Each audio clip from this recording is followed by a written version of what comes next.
Good morning, guys. All right, so we have another wind advisory in effect today. The winds are gusting again up to about 45 miles an hour. Temperatures basically all week long are kind of hovering near that 40-degree mark. And yes, I'm watching some rain and snow chances for the weekend. But at this point, these all kind of look like near misses or very small systems. And I'll break them down here in just a moment. But first and foremost is the wind advisory. This is from 1 to 6 o'clock. So your morning commute is going to be fine when it comes to the wind, but the evening one is going to be a little dicey. The good news is we had practice with it yesterday, with some areas getting peak gusts upwards of 49 miles an hour near Kenosha and Racine.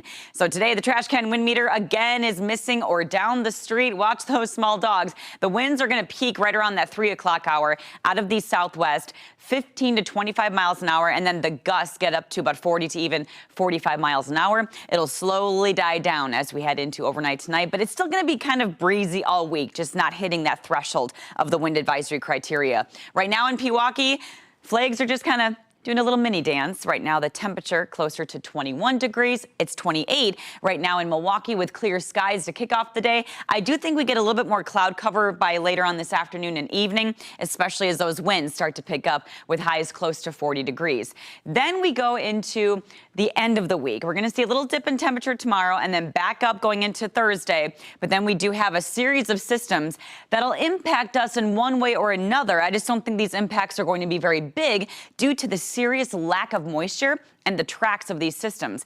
Now, the tracks could still change, but I want to show you how it's looking as of right now. First system is Friday.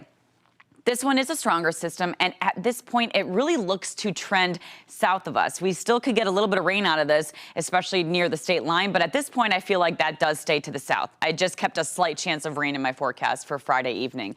Then we have Saturday afternoon. We have a Clipper system. It's very quick, likely staying to the northwest, and on the backside of that Clipper system, we could have some leftover little chance of light rain or snow leading into Sunday. Again, these are all systems that are very minor, and I don't expect big impacts out of them or a lot of accumulation at this point. But again, we're still 4 to 5 days away from this, so we'll just continue to track them.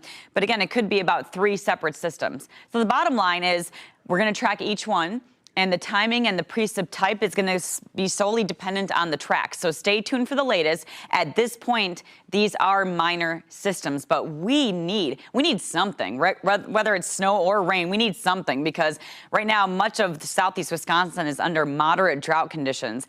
And we have had a dry January, whether you celebrate it or not. We have a dry January 2025. If we don't get rain on Friday, this will go down in the record books as one of the driest January since modern record keeping began, tying 1919, which is wild. In fact, we've only had 3.1 inches of snow this month, and this month is actually our snowiest month of the year. And normally by now we should have over 2 feet of snow. We only have less than 1 foot of snow, and we need it. So, and you don't see a lot of it in my 7-day, as you can see. At least the temperatures are warmer than last week, but we could really use some precip at this point. It's been a minute for sure.